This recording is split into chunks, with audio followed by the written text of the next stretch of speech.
রাস্তায় বেরোনোর আগে জেনে নিন ট্রাফিকের হাল হদিশ। সকালে ব্যস্ত সময় কোন রাস্তায় যানজট, কোথায় গাড়ির গতি মসৃণ, তার খবর এবিপি আনন্দে। এই মুহূর্তে আমাদের সঙ্গে টেলিফোনে রয়েছেন সার্জেন্ট ট্রাফিক কন্ট্রোল চিরঞ্জিত ভৌমিক। চিরঞ্জিত বাবু, আজকে যান চলাচল সম্পর্কে ঠিক কি খবর রয়েছে? এই মুহূর্তে এখনো পর্যন্ত ট্রাফিক সম্পূর্ণ স্বাভাবিক আছে।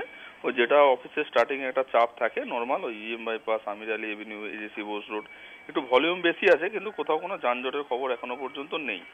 আজকে মিটিং মিছিল বলতে দুপুর 1টার সময় একটা মিছিল আছে, যেটা কলেজ স্কোয়ার থেকে বেরিয়ে রানী রাসমণি এভিনিউ পর্যন্ত যাবে, যেখানে 2,500 থেকে 3,000 লোকজন হতে পারে।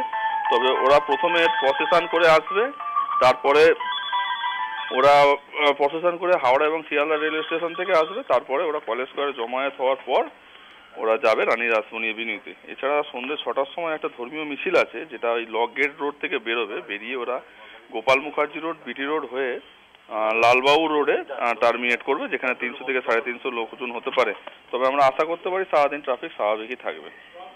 ধন্যবাদ আপনাকে।